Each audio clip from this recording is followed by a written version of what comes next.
On this episode of ResiWeek, SnapAV debuts an alarm system, Disney Plus launches their new streaming platform, and do customers really want on-demand support? All this and more on this episode of ResiWeek. The network for the AV industry. What are you listening to? This is AV. This is AVNation. This is AVNation. This is ResiWeek episode 167. I don't need Tweezer. Support for AVNation is brought to you by Daylight, the leading producer of high-quality projection screens worldwide, and by AV Pro Edge, manufacturer of next-level video distribution solutions. Welcome to ResiWeek. This is your weekly wrap-up of all the latest news and stories for the residential AV industry. I'm your host, Matt D. Scott for AVNation.tv, and today I'm pleased to be joined by Todd Mares. He is the Director of Emerging Technologies at Peerless AV. How you doing, Todd? Good, man. How are you doing? Doing great. Thank you so much for joining us today. Absolutely. And we also have my longtime buddy, Stephen Bronner. He is the president of Pro Audio Georgia. How you doing, my friend? Man, I am outstanding. As always, I'm on a job site, so forgive a little bit of background noise, but we still find a way to make this thing happen. We appreciate it. All right, gentlemen, let's kick this right off because it's good to be back after a week off for myself. This comes to us from CE Pro. SnapAV had a big ISC, not ISE, ISC surprise, ISC or ISC West. They announced a self-contained security and home automation platform with Overseer built right in. This comes with a partnership through SnapAV and Claire One to essentially provide something that is along the lines of the QSYS, the 2 gig, and the Honeywell self-contained alarm panels.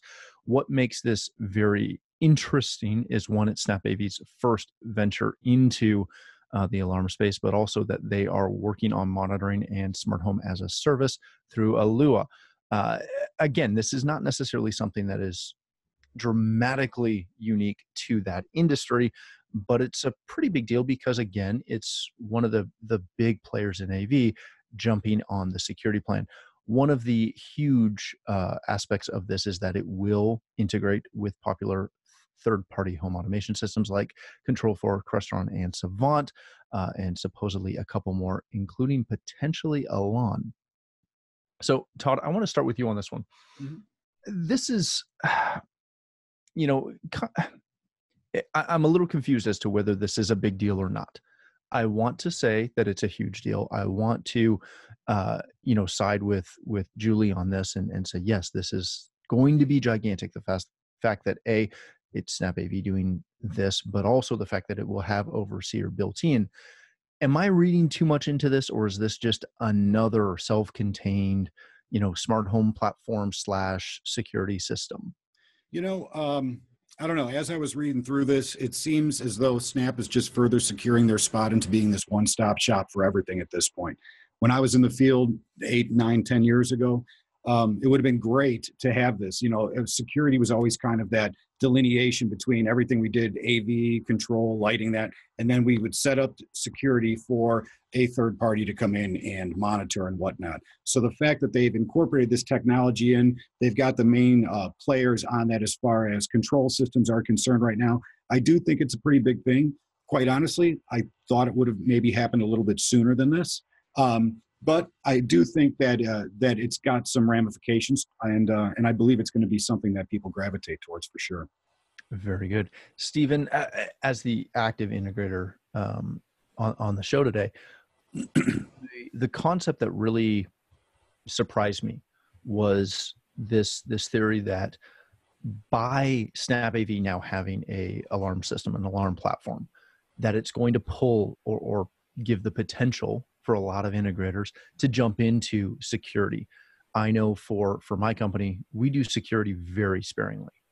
Cameras, sure. But as far as alarms, it's a couple a year. It's not a big part of our business.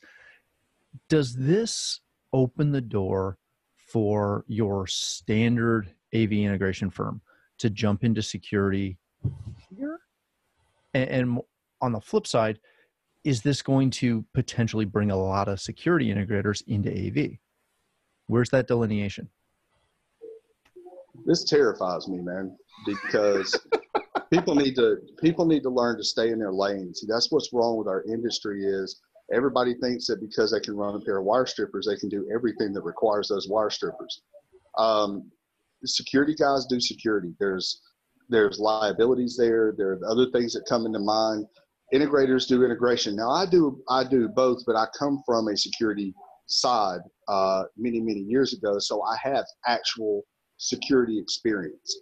For guys, and let's put it out there like it is. SnapAV is a lot of their products are to bring guys that can't really sell the higher end systems into the industry, which is no big deal. We need all types. It takes all types.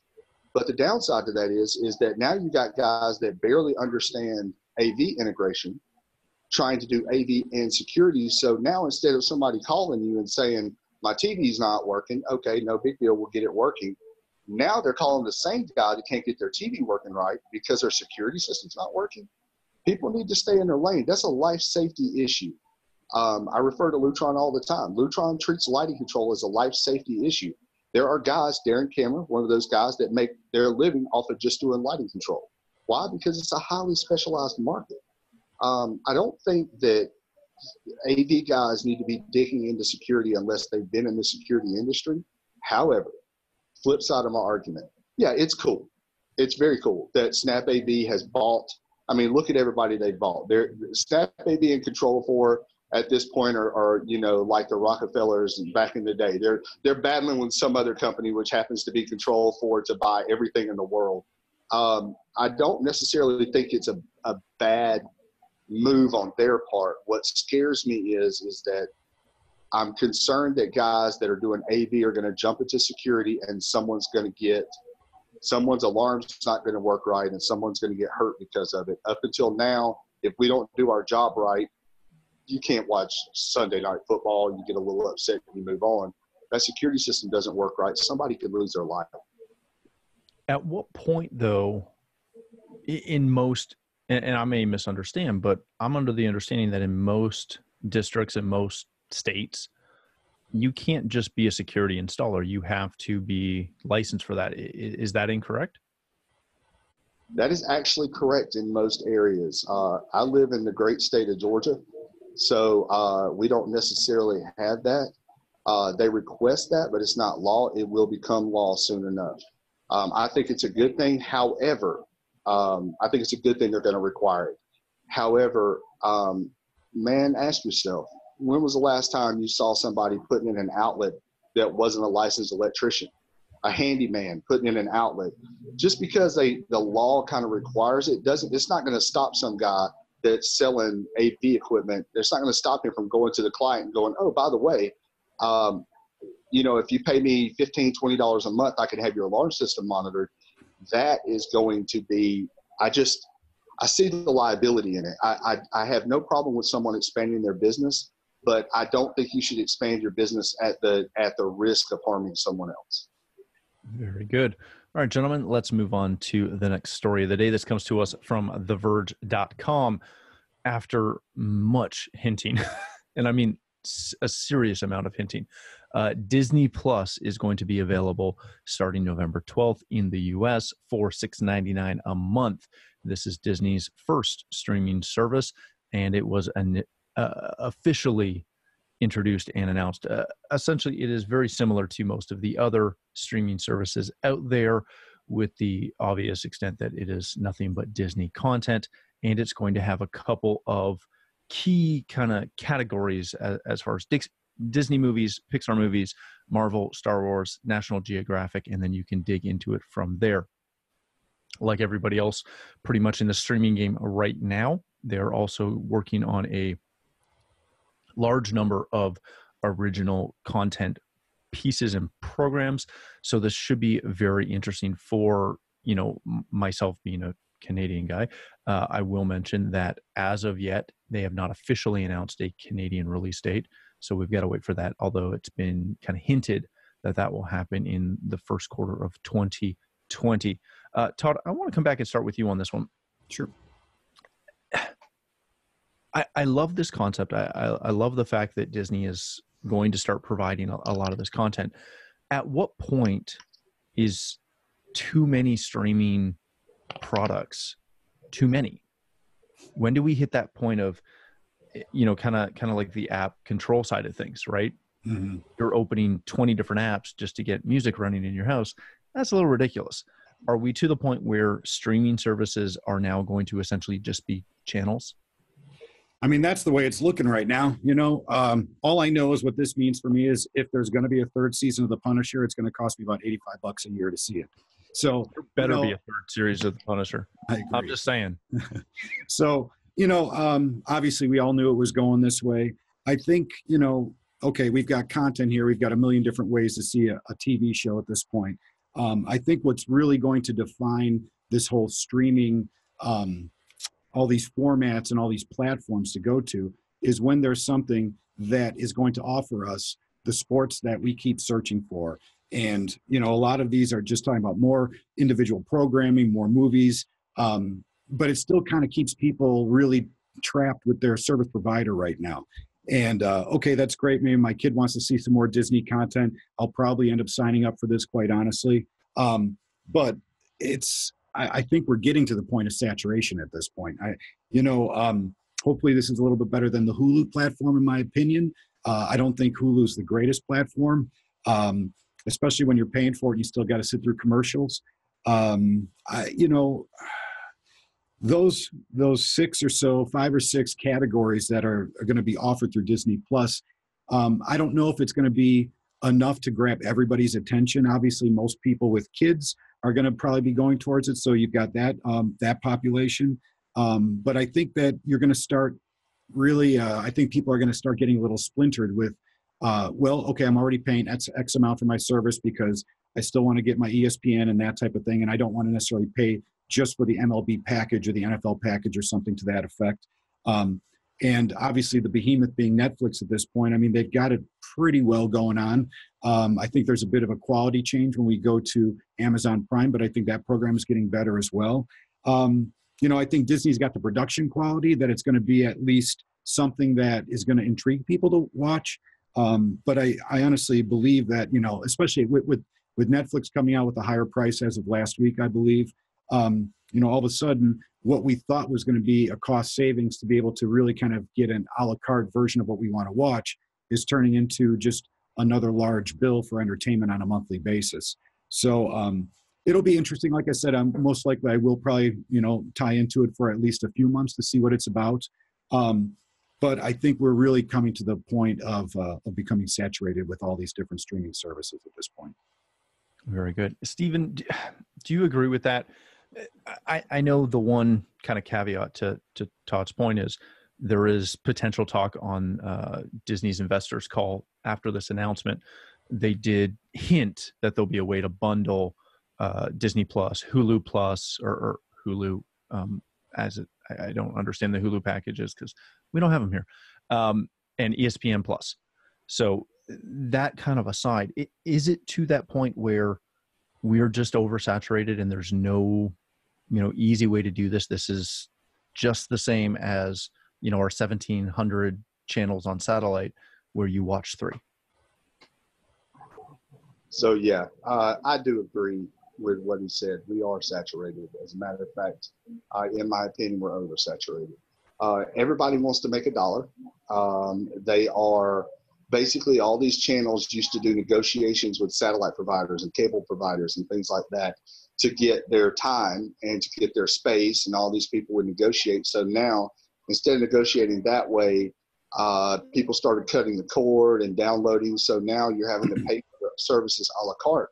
But I have 6 people in my house, and I have 4 kids, my wife and myself, which means at any given time we have 14 personalities in my house. So that's a lot of different streaming stations. I just don't think it's good for the consumer. They make this sound like it's a benefit for the consumer, but it's not. It's purely beneficial to the providers, because now you're having to buy Netflix for Punisher, and several other shows that are really good. The MCU is almost all on Netflix, which they're pulling that off. So the MCU will go away from Netflix. But the thing is, you know, then you've got my daughter who likes the Disney stuff. You've got my other daughter who's a sports fanatic. So I end up spending more money. And then if you're a huge college football fan like I am, you still have to keep your satellite or you're going to lose something. So anyway, I think it's all a matter of money grab. We're already oversaturated. The last thing I need is another music streaming service. Every time I see somebody talk about music streaming, it turns my stomach. I'm like, are you freaking kidding me? I don't need Tweezer or Deezer, or I don't need all these other titles out there. Just give me some music. I use Napster, man. I mean, a lot of people, when I tell them I use that, they're like, oh, is that legal? Are you kidding me? This isn't 1996. So we're oversaturated, but it is what it is. The content providers are now ruling where it used to be the cable providers. The service providers used to kind of rule. Now it's the content providers. So the paradigm has shifted, and we're just going to have to get used to it. So let me ask you guys this. How intrigued are you with the end of the Disney Vault? Because that, to me, from a content standpoint, that is the biggest announcement that's kind of been underplayed, is if you are a Disney fan, you love and hate that vault because Little Mermaid or whatever goes in there and you can't get it for 10 to 15, 20 years. Is that being underplayed, or is that just another aspect of society in that instant now? I mean, Disney did that from the get-go. You know, when I was growing up, I mean, there were shows that, you know, that I was in a generation to where they didn't put those out, you know. The 70s, early 80s, there was no Disney content. There was a handful of shows. And then by the time I was already kind of graduated from the cartoons, getting into be a teenager, then all of a sudden they released those. So from my standpoint, that vault, it doesn't really have a lot of meaning to me. My kid has seen so many Disney movies and TV shows at this point in time that she's not going back to revisit that. I think it seems like it's more of a generational thing. So if it's once every 10 to 20 years that they release these things, that gets all the little ones back involved. But as far as going back and wanting to see things in the vault, I mean, from a Disney aspect, it doesn't really affect my household that much. So the whole vault thing, it's a non-issue for me. Interesting. Yeah, and I'm not concerned about the vault either. I just think it's hilarious that Princess Leia is now a Disney princess. How am I going to transition from that? Thanks, Steve. All right, gentlemen, let's move on to likely our last story of the day. This comes to us from Residential Tech Today. Consumers are ready for on-demand service, and integrators are responding.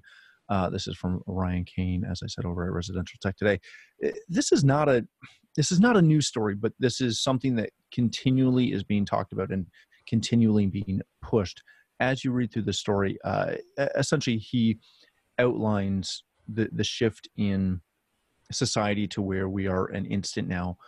There's no such thing as, you know, hey, I'll get to you tomorrow, and that being an acceptable response. Stephen, I wanted to start with you on this. When you start looking at, as he mentioned in this story, something like Overseer or Paracel or OneVision, as far as Overseer is a remote platform that allows you to get information and notification based on potential problems that may arise at your clients. OneVision and Paracel are more of a 24/7 support avenue for integrators, i.e. you have a 1-800 number for support, and that first tier of support could go to OneVision or to Paracel, and then they can call you if it's not something that they can help with remotely. When integrators start to look at this is part of that, how do we generate RMR? How do we provide that better service and really prove our value to our customers? How do you as an integrator plan and deploy and create the processes required to do this type of, on-demand, quick response service? So I'm going to go a different direction here. I haven't drank that Kool-Aid yet. I don't believe you have to have RMR to succeed in our industry. I think that's a garbage topic that's been talked up by people that don't, they either don't want to run their business or don't know how. I don't do any RMR, and I do just fine. Sorry, I have a client walking up right now, but so to me, you don't really need RMR to succeed. Now, if a client wants 24/7 service, put the equipment in that allows that. Put in like Luxor, just an example. Luxor's new switches are self-healing. If they see a problem, they heal themselves, and they power cycle the port. They send you a notification. They power cycle the port. You can team that up with Domots. You can team that up with whatever. Your systems should not need constant maintenance. If your system needs constant maintenance, you're bad at your job. Go turn wrenches. My system, they don't need constant maintenance. I don't understand these people that have all these truck rolls, and I need 20 people out here doing tech shoot. I got a 3-person company doing projects all over the country because my systems just don't go down. So I don't need all that RMR. I don't drink that Kool-Aid. And if you build a system and the client wants that kind of service, they're willing to pay for it, then they can pay a monthly fee or whatever for you to monitor the system. But most of these problems can be fixed online. They can be fixed automatically. Package has been doing it for a while. So you have all these companies that do these services, and they allow you to remotely monitor the system. But honestly, guys, and I say this with utmost respect, if you're running a company and your service department is busier than your installation department, you're the problem. So just get it together. Todd, I'm not going to ask you if if over at Peerless, how the service department levels out. Let me ask you this, Todd. And Stephen, that was a fantastic point. I appreciate that. From the third-party support side, this has been touted a ton. And I don't want to know, and I don't believe that Peerless uses a third-party system for this. But as integrators, where is the line between how you properly deploy a service team, either internally or using a third-party company? And if you do go down the route of using a third-party company, what do you have to disclose to your customers? Do you have to disclose anything that you're using third-party support? Because I don't want to speak for Stephen, but I know for myself, we've spent thousands of dollars on marketing our company. And the majority of people, the majority of our clients still say, hey, Matt's our audio guy. Doesn't matter how many guys are working for me, how many people we have in the office, we still have clients that demand that I show up, that demand that I'm the guy that they want. And I left a client this morning who they get offended if I send one of my people and I don't come with them. How do you value those relationships and still utilize a third-party support team? So it's an interesting question, and especially from my standpoint with what I do with Peerless here. So we're talking about ways to be able to be proactive if something negative happens to a system that's been installed. Again, I'm going to look back 8, 9, 10 years ago when I was in the field, and a lot of these, such as Oversee, a lot of those things weren't available to us. And as I've been watching over the past couple of years, those things become developed. I'm like, oh, that's really kind of a tricked out little solution that would only help, because I can recall some service calls that we did have back in the day. But I would agree with Stephen 100%. It'd be that if you're relying on this extra service, you're not doing the job correctly. So from an integration standpoint,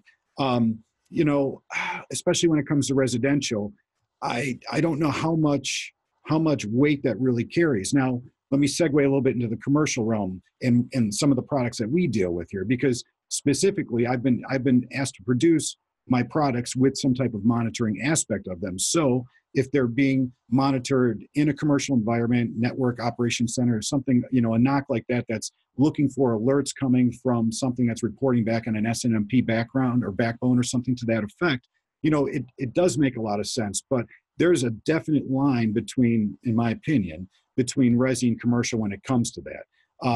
I think that the residential systems, it certainly is, it's good to have, as much as you can to be proactive. to sell extended service plans with that's for somebody else to answer. But when it comes to myself and having to produce the products that allow for these alerts to happen, I haven't seen anything that's been more heavily weighted with what we've been doing basically since I've been to Peerless at this point. So having the ability for these devices to report to a third party to say, hey, there's a problem with me, check me out, tunnel into me, look at me right now. I think that holds a lot of weight. But I guess the struggle I have in my mind is knowing the types of systems I installed in a residential atmosphere versus what I see going into a commercial atmosphere are so totally different at this stage in the game. And knowing that we were able to set up very complex systems, 10, 12, 15 years ago, and we didn't have truck rolls to do this, to worry about this. And to take it one step further on a residential standpoint, I do a number of side jobs still. And I don't look for all this alerting and monitoring because, again, I'm a one-man shop. It's my own personal time that I'm doing this with. And again, agreeing with Stephen 100%, know the gear you're putting in, know how to set it up, know how to make it robust, or at least combinations of different products that make a nice, robust system. I mean, that's number one in my mind. So, there is a lot of weight put on this overseeing these other types of monitoring aspects. I mean, a friend of mine who's an integrator, probably within the last month, pulls out his iPhone. He was like, hey, check out all this stuff I'm monitoring for so-and-so, because it was an old job that we used to do together. And I looked at it and I was like, this is just overwhelming at some point. Granted, you guys aren't contracting out to a third party. You're just kind of a one-stop shop and you guys are getting the alerts yourselves. So to that respect, I understand wanting to take care of the customer. And then obviously there's certain customers that will buy into this extended service plan because of peace of mind or whatever it may give them. But at the end of the day, I'm much more comfortable with something that I know in and out, that I know how to hook up. That's what I would term a cheeseburger. So I will give this to everybody that I install. You want audio, you want video? Here's your special sauce to get that done. I know how it's going to be set up. And I know when I set that stuff up, that I'm not going to have to worry about rolling my own truck because now it's on a personal basis as well. So a lot of the monitoring, I get where they're coming from with the, added revenue and that type of thing. But, you're only as strong as your weakest link is. And if you can't hang your hat on a solid system that doesn't need to be monitored, I would question what you're installing at that point. And I want to add one thing to that. One thing that's interesting to me is how short the memory is for an industry full of nerds. This is not something new. We've been nerds for a long time, and I'm about to do something that's going to blow your mind. I'm going to give Crestron some serious props here. Crestron's been doing this forever. How long have we seen Crestron-enabled products in the commercial atmosphere? This isn't new. It's just new to people that don't pay attention. So, this build a solid system. That's all you guys got to do, and stand by it. And yeah, sometimes the customer wants to see you on the job site. That's not a problem for me. I don't have a really large company, but if I was chasing my systems all over the country, I wouldn't be able to make any money. So just, like you said, build solid systems, but let's not treat this as system monitoring as it's something new. It's just not. Very good. All right, gentlemen, that's going to do it for us today. Thank you both for being here. That was a very encouraging conversation. Todd, if people want to connect with you, where can they do that? At www.peerless-av.com or tmayers@peerless-av.com as well. Excellent. Thank you so much for being here. Absolutely. Stephen, my friend, if people want to connect with you, learn more about Pro Audio Georgia, where do they do that? If you want to connect with me, find me at my closest job site. Apparently, I'm covered up. But you can find me at Pro Audio GA on Twitter, proaudiogeorgia.com, pretty much everywhere, trade shows. I always say this, if you hear my voice and you want to reach out and have a conversation, I love talking to other integrators. Please give me a call. It's my favorite thing to do. Whether you agree with me or disagree with me, reach out. They all disagree with you. Just... Of course. Gentlemen, again, thank you so much for joining us. For myself, if you'd like to connect with me, you can find me at Matt D. Scott on Twitter and most other social platforms. But more importantly, please stop by AVNation.tv, where you'll find this show as well as a wide variety of our other shows with all the verticals that we cover. When you visit the website, please take a moment to check out our supporters. We're extremely thankful for their support and ask that you support them as well. Thanks again for watching. That's all the time we have for this episode of ResiWeek.